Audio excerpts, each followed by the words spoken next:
So, what was Romanticism and what were the principles and values of this movement? I think it's really useful to look at the actual word itself, Romanticism. You'll notice that the suffix, so the end part of that word, is ism. Now, you can probably think of a few other isms in our day-to-day speech. So things like feminism, capitalism, communism, environmentalism. This ism on the end really just means that this word indicates a movement which brought forth new ideas in reaction to something. So I did mention that Romanticism was almost a reaction or a backlash to how society was being run at the time and the issues which existed in society. So Romanticism saw a huge explosion in artwork, in literature, and a new sort of culture which went away from that oppression and celebrated the individual freedom, imagination, and liberty. And it really took off in the 1800s and lasted for about nearly a century until 1890. Now, William Blake was he was a very, very early romantic poet. So he wasn't, he's not really considered a mainstream poet, perhaps, like Wordsworth was, like Shelley was. He was really the first of his kind, but he was on the cusp, so he missed the main part, the peak really of this movement. But that's not to say that his poetry didn't embody the ideals of Romanticism and that his poetry wasn't very important, even though, a fun fact, it was actually largely unpublished throughout his lifetime. It was only after he died that his poetry was unearthed, as it was, and celebrated. So, Romanticism, what were these artists and poets for and celebrating in their work? So they focused on, as I said, individual freedom, so breaking away from those power structures, and particularly on nature and the beauty of nature. A quick Google search, romantic artwork, and you will see amazing portraits and paintings of beautiful landscapes, sometimes artwork that is actually quite awe-inspiring and terrifying as well, because they saw nature as something that couldn't be controlled. It was very, very powerful, wild and mysterious as well. And that word sublime, you might recall from our lesson, means that the nature at the time was seen as quite terrifying in its power, but also very, very beautiful. It made the observer feel tiny in comparison to its ferocity and power.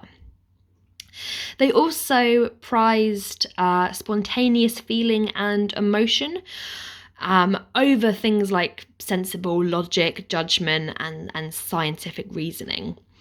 And it was actually William Wordsworth, our poet who wrote the Prelude, who said that all great poetry is the spontaneous overflowing of powerful feelings and emotions. So that really sums up the sentiment of this artwork. They also decided to look back at the ancient past, and they were very interested in kind of ancient ruins and the way that our ancestors thought, particularly the Romans and the Greeks. They also saw the poet as a sort of lone genius. You can see as well in some artwork that the individual person in a painting is perhaps looking out over a huge landscape and pondering the power of nature in solitude. So they wanted to break free from the kind of masses of the city and the crowd. They also really prized imagination. They saw imagination as being something that can heal a person, and creativity as well. They looked to children as a source of innocence, and a lot of poets actually saw almost this corrupting property of adulthood. You know, we are born as a blank slate, we are born pure and innocent, but we can very easily lose that through living in corrupt societies.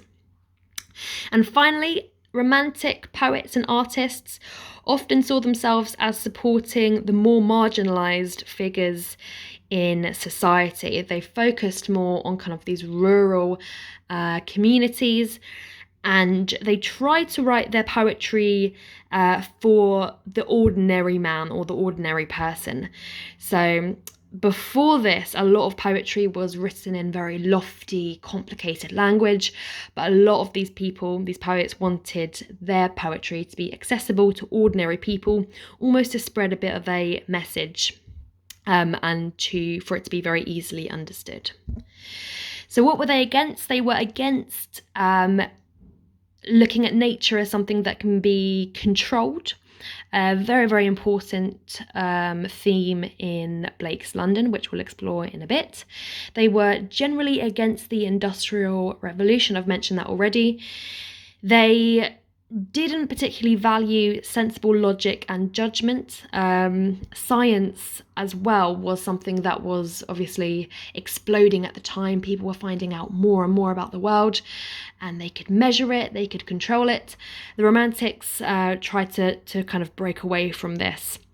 They didn't want to lose the emotion, or the emotion of being human.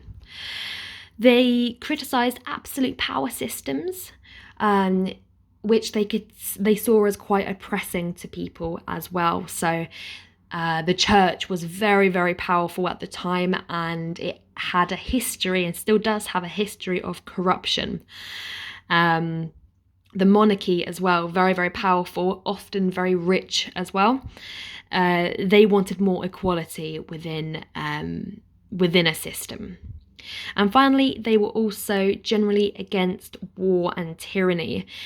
With the exception of the French Revolution, a lot of these Romantic poets supported the early stages of the French Revolution, that kind of radical hope, that spirit of change, bringing change to the ordinary people in society. However, towards the end, a lot of these poets became disillusioned with the violence of the revolution. So to be disillusioned means that you lose faith in something. So that was a quickish overview of Romanticism. We are now going to take a look at the poet and figure William Blake in a bit more detail.